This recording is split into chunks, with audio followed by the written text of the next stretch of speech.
¿Cómo elegir el tema de una novela? ¿Existe la inspiración?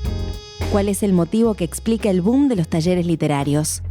En este episodio, la escritora Liliana Hecker nos cuenta sus secretos en la escritura de ficción, además de compartir varias anécdotas sobre su vida como novelista.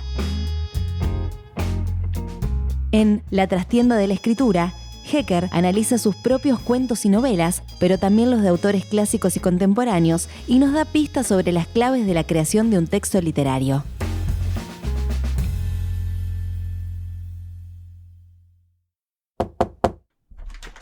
Vení, pasá. Esto es No Ficción, el podcast de libros de Penguin Random House Grupo Editorial. Gracias por acompañarnos. En No Ficción leemos con vos. Te invitamos a descubrir nuevos mundos. Un viaje sin escalas de la mano de los autores más reconocidos.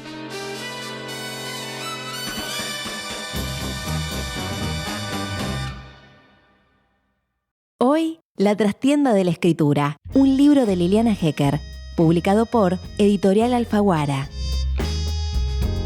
Durante un taller intensivo sobre el cuento, uno de los asistentes acaba de preguntarme, ¿de dónde vienen los temas? La pregunta me toma por sorpresa. Suelo conocer el origen, muchas veces accidental, de cada uno de mis cuentos, pero el de los temas en general. Trato de imaginarlos químicamente aislados, esperando el cuento que los capture, pero no. La cosa es menos aséptica. Los temas nos atraviesan, nos aplastan, nos chocan por la calle, los espantamos como moscas, los engullimos sin darnos cuenta, acechan desde el pasado, desde una pesadilla, desde algo particular que nos han contado, asoman en una ocurrencia súbita, en algo que nos pasó ayer, en lo que tememos que nos ocurra mañana, en una frase casual que escuchamos en el colectivo, en mitologías, en libros de historia o de botánica o de economía doméstica. Mirando a distancia, todo lo que existe parece tema y, sin embargo, nada tan excepcional para un escritor como toparse con sus temas. Liliana Hecker empezó a escribir en su adolescencia, a fines de la década de los 50. Estudiaba física, pero su vocación por la literatura estaba a flor de piel. Por aquel entonces, y con apenas 17 años, no sabía que iba a dedicar su vida al oficio de escribir.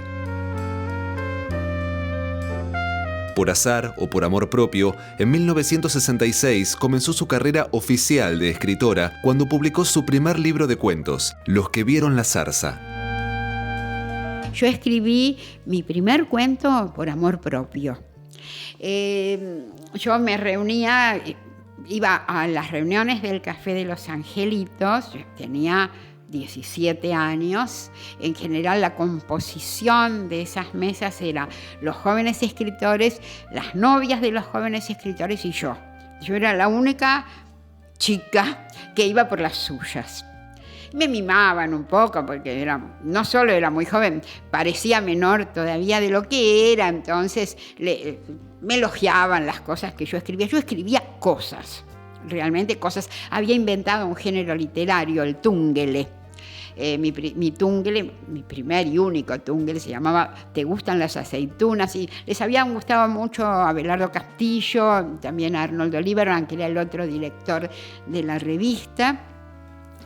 Y me habían pedido que llevara textos míos porque pensaban publicar algo mío en el número 4 del Grillo de Papel. La mesa del Grillo de Papel era muy grande y venían distintos poetas, narradores, periodistas.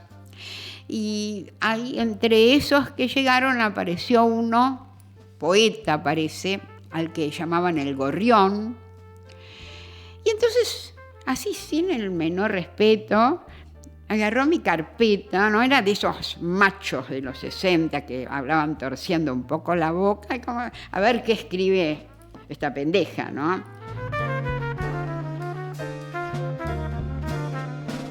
Eso era, no lo dijo así, pero era realmente el subtexto. Y se puso a leer. Cuando yo estaba ya enojadísima, pero bueno. Cuando termina me dice, sí, así torciendo la boca, sí, esto está bien, pero no es un cuento. En los cuentos la gente fuma, usa sombrero, tiene tos. Al día siguiente, que era sábado, me senté con la decisión de escribir un cuento, sin tener la más remota idea de cómo se escribía un cuento. Fue un momento muy especial en mi vida, porque me senté y escribí la frase, a veces me da una risa, y debo decir que no sabía a dónde iba, ni siquiera sabía que estaba descubriendo la ficción, que estaba hablando desde una voz que no era exactamente mi voz, que era la voz de otra. Y empecé a escribir a través de esa voz. Fue muy hermoso lo que me estaba pasando. Descubrí algo, yo no sabía que estaba descubriendo algo para toda mi vida. Y escribí sin interrupción. Y de pronto me detuve, me interrumpí, porque no sabía cómo seguir. Miré lo último que había escrito y dije, esto es un final, esto es un buen final. En efecto, creo que el único rasgo, digamos, que puedo ponderar después de tantos años es ese, haber sabido reconocer que lo que había escrito era un buen final. Y en realidad, después lo llevé a la reunión de la revista, otra, y bueno, les gustó mucho. De hecho, se publicó ese cuento. Debo decir que nunca más en la vida pude escribir un cuento así. Todos los demás, yo creía que era muy fácil escribir cuentos, pero nunca más pude escribir un cuento con la irresponsabilidad y la absoluta falta de dirección con que escribí ese cuento. Pero bueno, no sé si le demostré algo al gorrión, pero se ve que encontré algo que para mí fue seguramente un destino. El arte de escribir es un proceso muy personal, casi íntimo, donde rescatar la voz interior es fundamental. Así nos lo cuenta Liliana. El cuento empezó una tarde de 1964, cuando yo estaba ordenando la biblioteca, o pretendiendo ordenarla, en rigor, con todos los libros en el suelo y ante los estantes vacíos. Lo único que hacía era meditar acerca del criterio más apropiado para conseguir el orden añorado, ese que en el futuro me permitiría acceder a cualquier libro apenas lo desease y que, por mérito propio, perduraría a lo largo de los años. ¿Cómo me convenía ordenarlos? ¿Según el género? ¿Según la nacionalidad de su autor?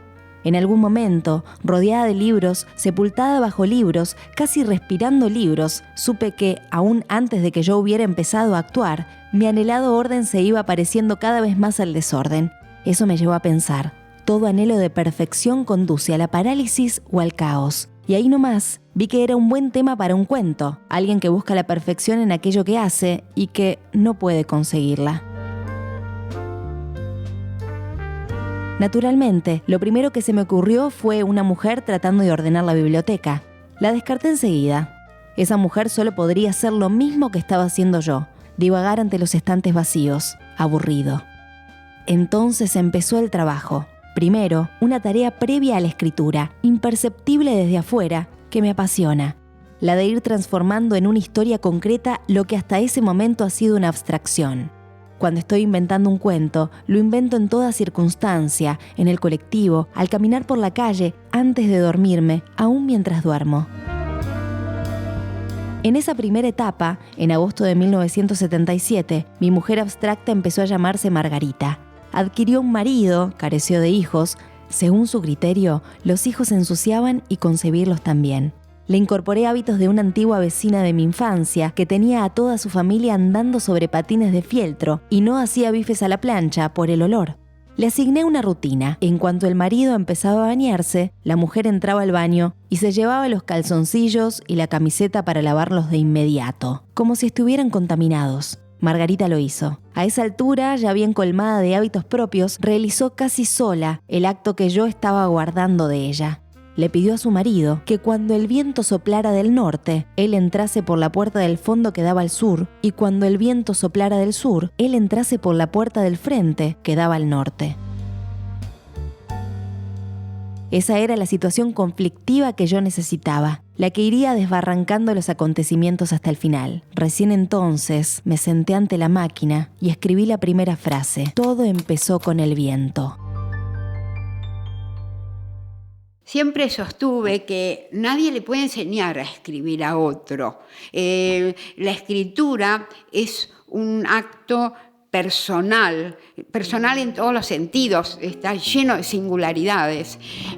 Lo que sí creo es que un escritor aprende su oficio, lo aprende de todo lo que ha vivido, de todos los errores que comete cuando escribe, porque es lo maravilloso, siempre digo eso, la escritura tiene algo que no tiene la vida, lo que sale mal, uno puede volver a hacerlo y ¿por qué no aprovechar eso?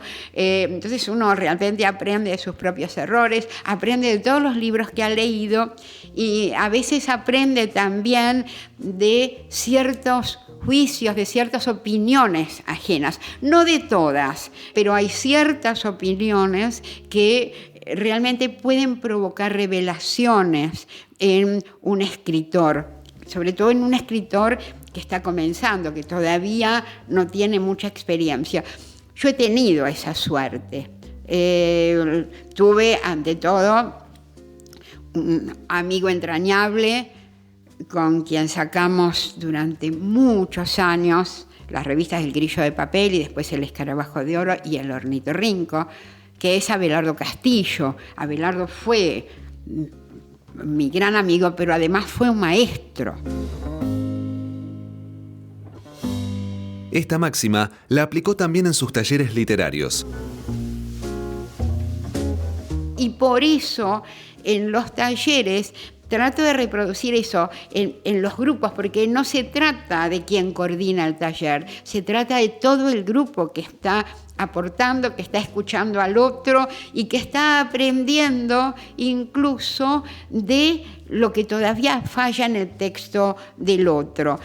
Creo entonces en ese aprendizaje que cada escritor realiza a su manera, pero de ninguna manera creo que uno pueda enseñarle a otro. ¿Por qué? Porque vos le podés dar al otro una indicación, pero si ese autor no puede hacer suya esa indicación, si no puede creer a fondo que eso que le indicaron es lo que le permite realmente seguir creando, no sirve para nada. Es decir, toda indicación externa no sirve absolutamente para nada. No creo que salga un texto realmente que merezca llamarse un texto de creación en ese caso.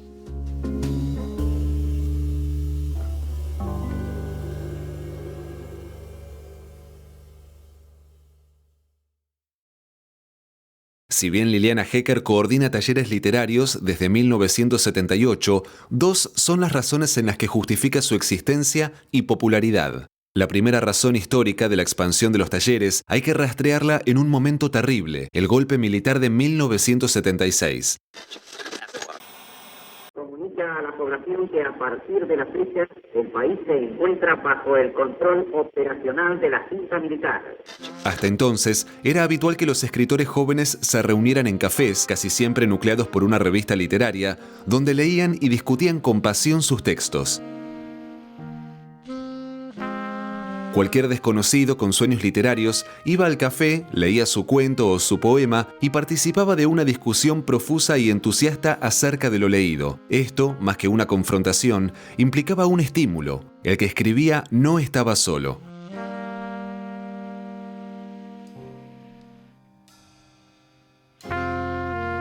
La segunda es menos lírica pero inapelable. La represión hizo que muchos escritores, los que tenían cátedras, los que trabajaban en relación de dependencia o colaboraban en medios periodísticos que cerraban sus puertas, perdieran su fuente de ingresos y tuvieran que ingeniarse de alguna manera para sobrevivir. Fue la conjunción de estas dos necesidades, según Hecker, lo que generó las condiciones favorables para que los talleres afloren.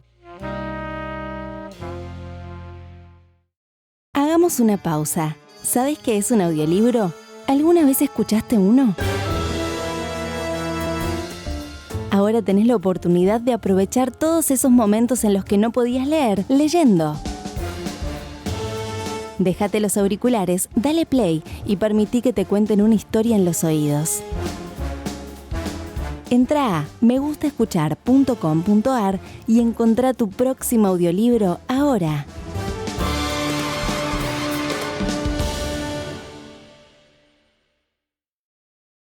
En La trastienda de la escritura, Hecker se propuso celebrar al objeto que más amó en su vida, la máquina de escribir.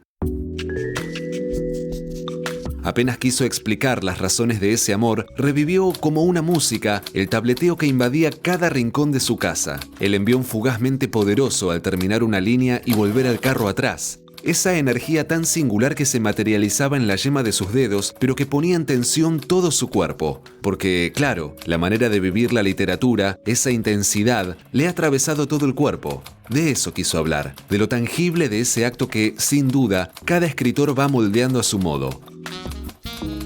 ¿Cómo surge el origen de ese vínculo tan preciado? Mi primer vínculo con la máquina ocurre cuando quiero mandar una carta al grillo de papel. A los 16 años yo descubro en una librería que se llamaba Galatea una revista, el primer número de una revista que me parecía mi revista. Yo leía ahí mismo el editorial. No me alcanzaba la plata para comprar, yo tenía 16 años. Dije, esta es mi revista, dirigida por 4 desconocidos. Uno de esos desconocidos era un joven que se llamaba Abelardo Castillo. Y había una notita que decía, sí, que proponían a los jóvenes narradores y poetas mandar una colaboración. Yo decidí mandar una colaboración y me dio no sé qué escribir a mano. Entonces le pedí a el que era el novio de mi hermana su máquina de escribir, una Royal que tengo, la recuperé, pero él me la dio. Y bueno, ahí escribí, por primera vez escribía muy mal la máquina, pero ahí escribí la carta para el grillo de papel y un poema que no era bueno. Y ahí también cada tanto me la prestaba. Y ahí escribí mi primer cuento también. Y las primeras cosas que escribí las escribí en esa máquina. Sí, tuvo para mí un valor afectivo. A ver, supongo que sería por las imágenes que uno veía en el cine, pero la idea que uno tenía, por lo menos a que yo me había formado de un escritor, era ante su máquina de escribir, de modo que enseguida estableció un ritual para mí. Sin caer en lugares comunes, Hecker nos abre su estudio y comparte varias claves de la creación de un texto literario. Una vida dedicada al oficio de escribir que nos permite conocerla en su esencia especulativa, creativa y de vocación docente.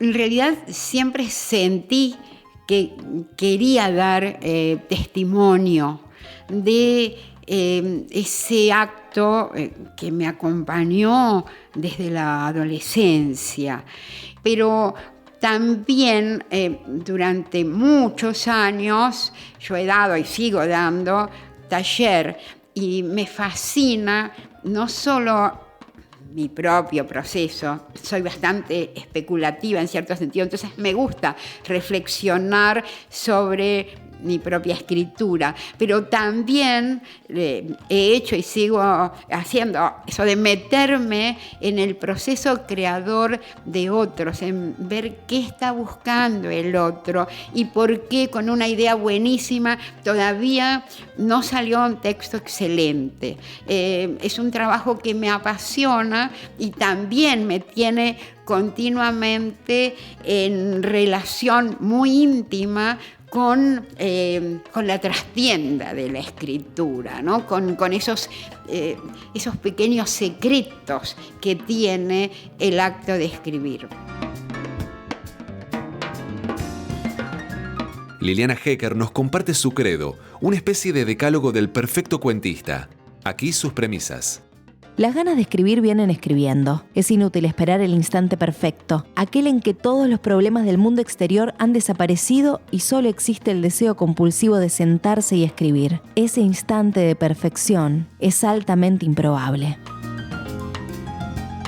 La primera versión de un texto es solo un mal necesario. Suele estar bien lejos de aquello completo e intenso que una difusamente ha concebido. Corregir no es otra cosa que ir encontrando a Moisés dentro del bloque de mármol.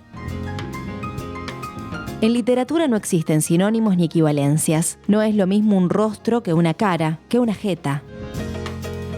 Ni la espontaneidad ni la velocidad son valores en la literatura. Tantear, tachar, descubrir nuevas posibilidades, equivocarse tantas veces como haga falta, ir acercándose paso a paso al texto buscado. Ese es el verdadero acto creador. Lo otro es como estornudar. Cuando se escribe, no hay que tenerles miedo a los sentimientos, pero tampoco hay que tenerle miedo a la lucidez. La realidad proporciona buenas situaciones, pero no construye obras artísticas. Distorsionar un hecho, tajearlo, cambiarle o anularle alguna pieza son atribuciones que un autor de ficciones puede tomarse sin ninguna culpa. No hay que empezar un cuento si no se sabe cómo va a terminar. Puede encontrarse una en el trance de ir acá, para allá, sin ton ni son, esperando que el final le caiga del cielo. Los buenos finales no suelen tener origen celestial. Aunque no se le note, vienen mandados desde la primera frase. Una novela requiere una escritura y una estructura rigurosas, como las de un cuento. Si tiene páginas grises, esos grises deben estar tan cargados de tensión como lo están en el Guernica de Picasso. Si no, son meramente un plomo. La inspiración no existe. En eso se parece a las brujas. Entonces, cuando las palabras parecen cantarle a una en la oreja y una siente que todo lo que está escribiendo tiene la música justa, el ritmo exacto, la tensión precisa que debe tener, podrá llamar a ese estado de privilegio como más le guste. Pero lo mejor es que suelte el freno y deje rodar la locura. Hay que nutrirse de los credos y hay que aprender a dudar de ellos. No existen reglas universales para el oficio de escribir. Es uno mismo quien a la larga, con verdades y mentiras, propias y ajenas, va estableciendo sus propios ritos, va permitiéndose sus propias manías, va construyendo su propio credo.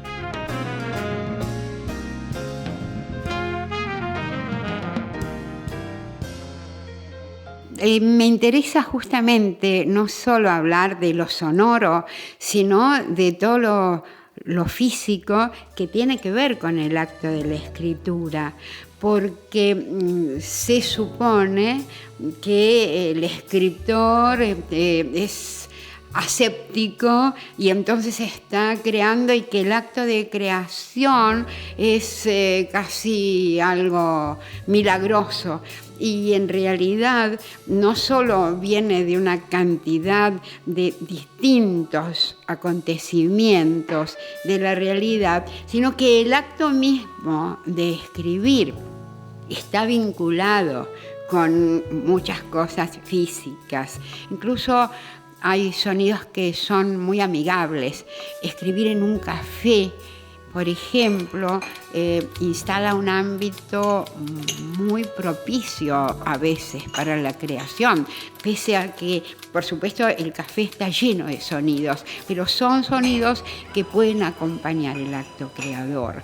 De modo que hay algo, y no solo eso, los pequeños objetos que uno necesita y los cuadernos, todo eso constituye el cuerpo, constituye en un sentido amplio la máquina de escribir. Todo eso es también la máquina de escribir y es algo que uno necesita, o por lo menos yo necesito fervorosamente.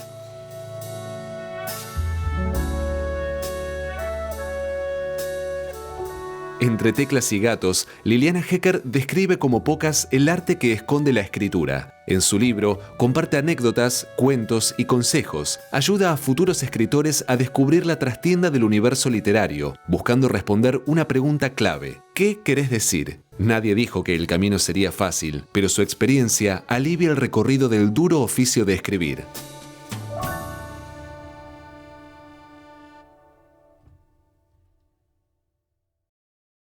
Liliana Hecker es novelista, cuentista y ensayista. Junto con Abelardo Castillo, fundó y fue responsable de 2 de las revistas literarias de mayor repercusión en la literatura latinoamericana, El Escarabajo de Oro y El Ornitorrinco. Desde 1978, coordina talleres literarios en los que se han formado muchos de los mejores escritores argentinos. Hoy leímos La trastienda de la escritura, un libro de Liliana Hecker, publicado por Editorial Alfaguara. Encontrá La trastienda de la escritura en todas las librerías o siguiendo el link en la descripción de este episodio. Una realización de Tristana Producciones y Román Frontini. No Ficción es una producción original de Penguin Random House, Grupo Editorial.